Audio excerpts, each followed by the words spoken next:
How much should you tell a narcissist about no contact? Do you owe them any explanation? And should you tell a narcissist that they're a narcissist? Well, that's what we're talking about today at queenbeing.com. So let's get started. Closed captioning provided by Athena Moberg and CPTSDFoundation.org. My name's Angie Atkinson, and on this channel I offer free daily video coaching to help you discover, understand, and overcome narcissistic abuse in toxic relationships.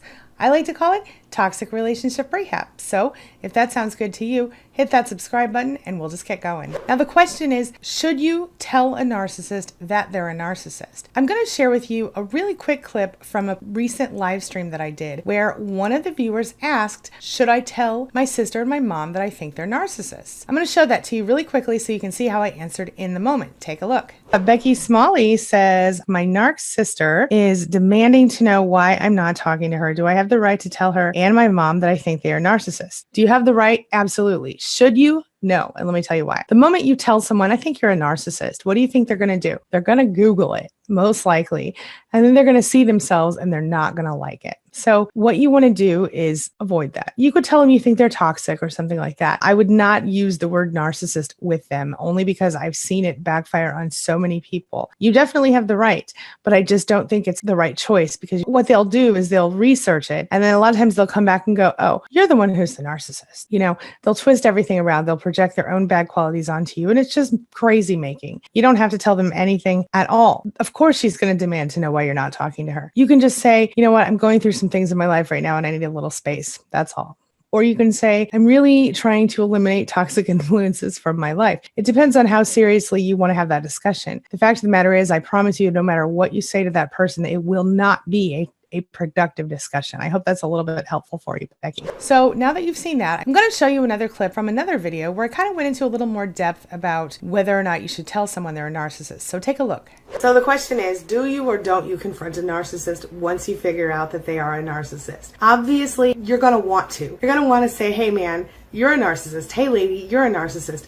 This is the issue. This is what you're dealing with. But should you do it? And what happens if you do? Let me ask you a question. If you confront this narcissist, what do you think is going to be the outcome? And what do you want to be the outcome? Ask yourself that question. What am I going to get out of this? What if I tell this person they're a narcissist? Is it going to benefit me in some way? The fact of the matter is, when we have these urges, it's normal.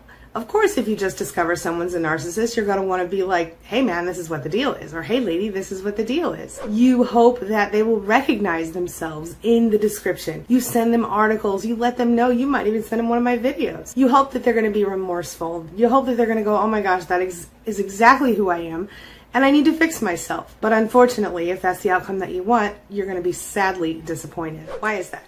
Well, number one, the narcissist has the emotional capacity of about a 12-year-old, if they're lucky. All right, sometimes we're talking about toddler capacity. They can't cope with anything that makes them seem less than perfect. And while some types of personality problems might actually see the light at some point, for example, we have the alcoholic. An alcoholic, every so often, will see the light. And a lot of times alcoholics behave like narcissists while they're in active addiction. But once they go through recovery, they're in recovery, they stop drinking, they go, oh my gosh, I can't believe I've acted this way. I'm so sorry. I mean, it's one of the steps they go through when they go through recovery. Apologizing to people, making amends. But a narcissist can't do that. They can't look inside themselves and see the truth. It's not something they are capable of doing. And speaking of truth, narcissists don't like it very much, especially when it makes them look anything less than perfect, like I said. They hate to be confronted with the truth of who they really are.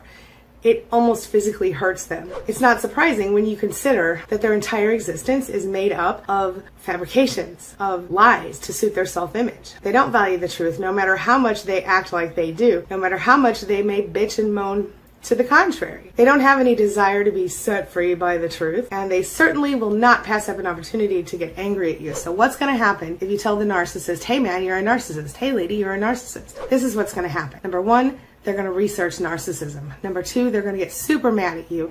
And number three, they're going to start to use the information that they find against you. Every time you have a fight, they're going to be like, oh yeah, this must be because I'm a narcissist, right? Or even worse, they're going to flip it around on you and call you the narcissist. Is it worth it to tell a narcissist they're a narcissist? No, it's not. It's not. What if you're thinking, yeah, but my narcissist is different. I've seen them make changes in themselves before. This might actually work. Maybe.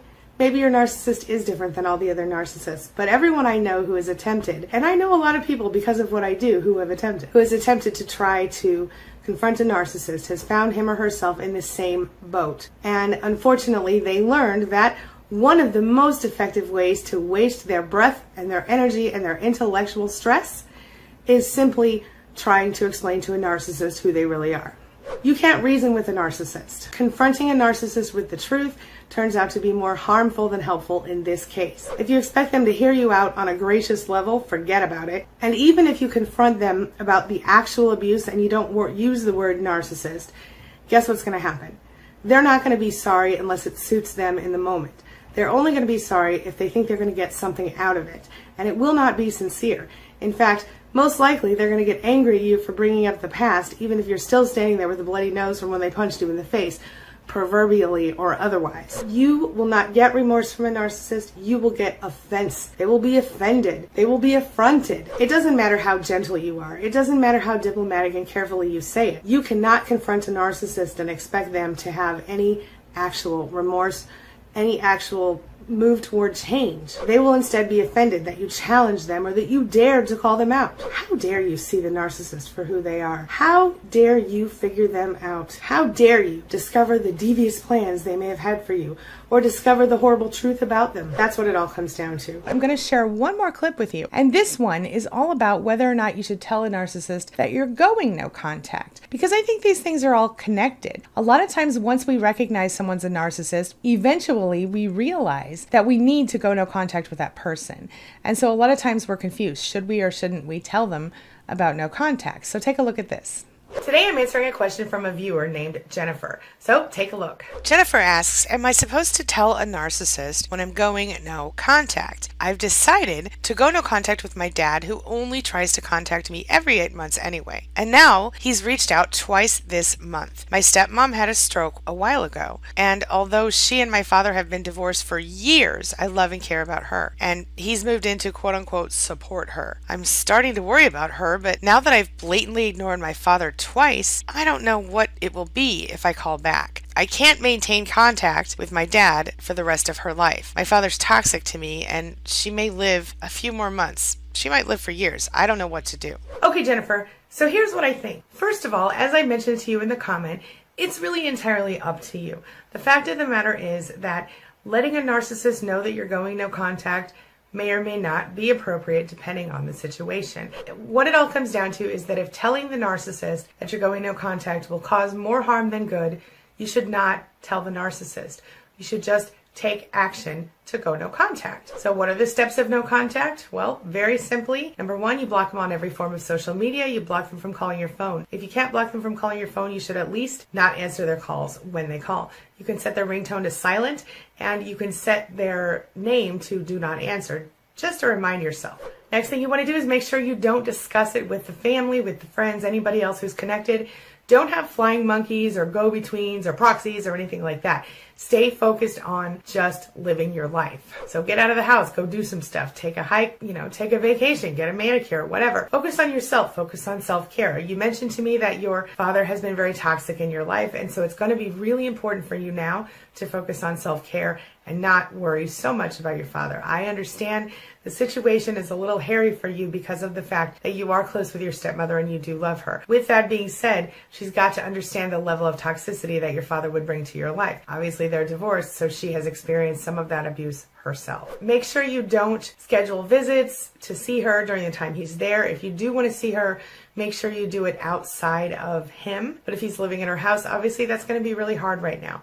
So you may want to arrange text messages or phone calls with her when he's not around. The problem, as you mentioned, might be that he would be upset by this if you're not contacting him. So obviously be careful. Couple more tips. If you know for sure that your father is going to be at X location on this day, don't go there. Do whatever you can to avoid him personally. In your situation, as I read the comments that came after, because you and I kind of had a dialogue in the comments, you mentioned to me that you knew it would be more harmful for your stepmother if you did tell your father you were going no contact. In this case, I suggest the fade away, where you just don't answer the calls anymore. If you accidentally happen to run into him or get a call, then I would just be really vague about any potential get-togethers. You know, he might say, can you come over for dinner on this day? And then you go, you know what, I'm gonna have to check my schedule and I'm gonna get back to you on that. So keep it really vague and just kind of fade away. I definitely suggest that if you don't want him right in your face about the whole situation, you might want to make sure that you don't block him, and you might want to just not answer the calls, always let them go to voicemail, just be unavailable all the time. That's the other option if you don't want to go straight no contact. The fact that normally he only contacts you once every 8 months and now he's contacting you more often is probably a reflection on the fact that he's spending time with your stepmother, who obviously cares for you as well. So don't let it get in your way. Don't allow him to use her illness as a hoover, which is exactly what he's trying to do here, in my opinion, based on what you told me. Be aware that your father may try really hard to use your stepmother's illness to guilt you into getting back in contact with him.